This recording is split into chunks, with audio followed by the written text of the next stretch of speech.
I'm Addison. Standing outside the glass-walled hall, the warm night air wraps around me like a soft blanket. The noise of the city is a distant hum, a merciful reminder of the chaos I've just left behind. Inside, the party rages on, but I've walked away, leaving behind a silence louder than any argument. It all started at that fateful family dinner. I had come home after months, bringing a small bottle of wine as a peace offering. The house looked the same as ever, but the atmosphere was off, as if everyone had been waiting for this moment. My sister, Lily, was sitting at the dining table, animatedly talking about her latest interior design contract. It was a modest project, but my parents, Robert and Carol, were eating up every word. Carol, my mother, is a social climber.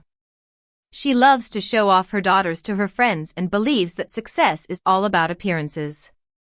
Robert, my father, is a traditional man who values conformity and the status quo. They've always put Lily on a pedestal, and I've always been the shadow in the corner. As Lily talked about her project, my parents leaned forward, asking about colors, materials, and her vision. I sat there in silence, letting their voices blend with the hum of the kitchen light. Then, Carol turned to me, her tone sharp yet casual. "Why can't you be more like your sister?" The words stung, not because they were new, but because they were said as if the answer was obvious. Robert chimed in, his voice calm but firm. "We wish you were even a fraction of your sister." For a moment, the world stood still. I could feel the years of resentment boiling inside me. I placed my fork down carefully and looked them straight in the eye. "Then she'll be thrilled to know she's about to start paying rent for this house." The shock in the room was palpable. Lily choked on her drink, and Carol's face turned pale. Robert stared at me, his confidence crumbling. I pushed my chair back slowly, the scraping sound filling the room. I stood up, straightened my jacket, and walked out. As I drove away, I knew that everything had changed. But this wasn't the beginning of the problem, it was just the breaking point. 5 years ago, I was just starting my career as an architect in Seattle.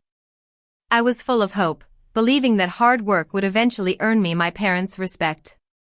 Our family was well off, living in a comfortable suburban house. Carol loved to plan elaborate weekend meals, and Robert took pride in maintaining our family traditions. Lily was already making a name for herself as an interior designer.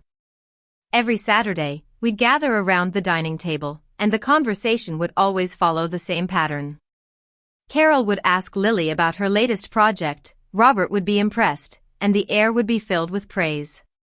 Words like ambitious, talented, and gifted were thrown around so often that they became a part of our family's wallpaper. I quickly learned that silence was my best defense.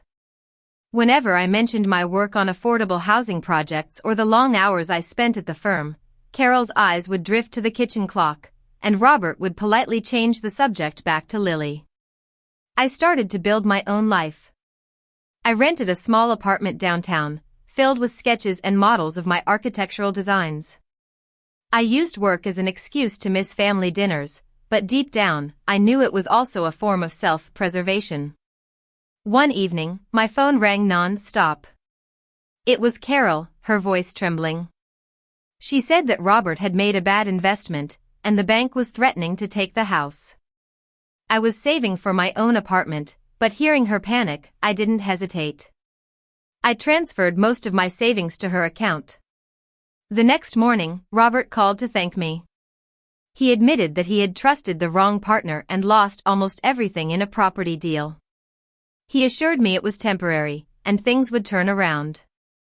Weeks passed, and the calls from home became more frequent. At first, they were just check-ins, but then Carol called again, asking for more money to postpone foreclosure.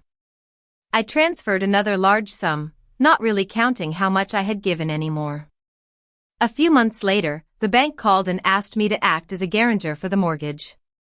When I mentioned it to Carol, she said it was just paperwork and that I was the responsible one. Against my better judgment, I signed the papers. After that, I continued to work hard, but the weight of my family's problems was always on my mind.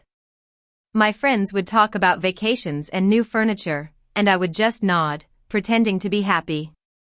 Inside, I was constantly calculating interest rates and repayment schedules. Then, one morning, I received a text from a coworker. "Are you okay? I saw something online." I opened my phone and saw a post from Lily.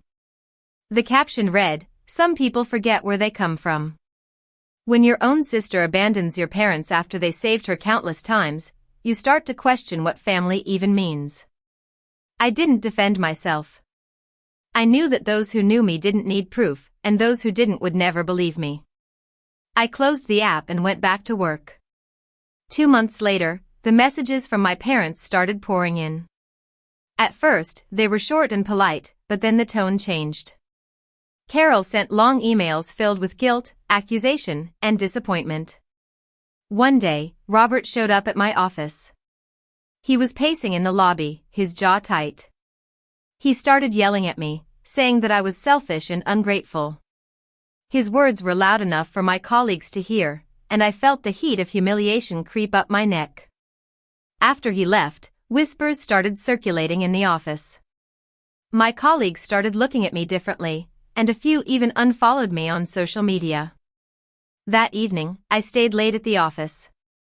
I opened my file drawer and pulled out the folder labeled Property Documents. As I spread the papers across the desk, I realized that I had been the one keeping the house from foreclosure.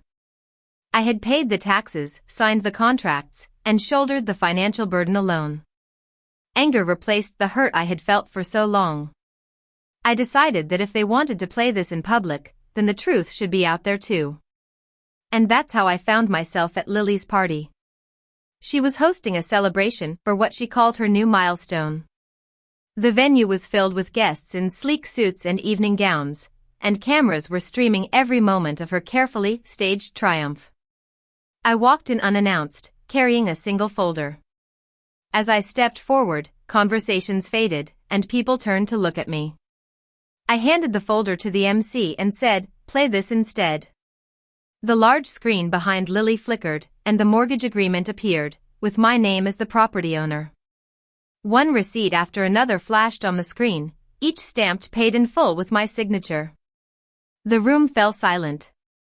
Lily froze, and her polished speech card slipped from her hand. Carol looked down at her lap, and Robert pressed his lips together, his eyes fixed on the ground. I looked at Lily and said, "Success built on lies never lasts." Then I turned and walked out. Weeks passed, and the video of that night spread like wildfire on social media. Lily lost her biggest contracts, and my parents' friends stopped answering their calls. They sold the house and moved out of Seattle without leaving a forwarding address. I, on the other hand, started anew. I moved to New York and opened my own architecture studio. It was a small room above a flower shop in Brooklyn, but it was mine. My first client was a couple rebuilding their home after a fire. Standing in that half-finished space, I realized that building something from ruin wasn't just my profession, it was my life. A journalist from a lifestyle magazine interviewed me. The headline read, "Addison on Independence and the Power of Self-Respect." I didn't talk about my family. Instead, I spoke about boundaries, about how people mistake silence for weakness, and how choosing peace doesn't mean surrendering. Now, as I walk through my studio at night, the city lights reflecting off the glass walls, I think about how far I've come. Respect is built through boundaries, and sometimes, the bravest act is walking away. I've finally stopped apologizing for choosing myself, and I've learned that freedom doesn't always come with applause, but in those quiet moments when you realize you no longer owe anyone an explanation for choosing peace. If you've ever been unfairly compared, blamed, or made to feel small in your own story, share your thoughts below. Your experience might help someone else find the courage to set their own boundaries and reclaim their self-worth. Stories like ours remind people that healing isn't weakness, it's proof of strength.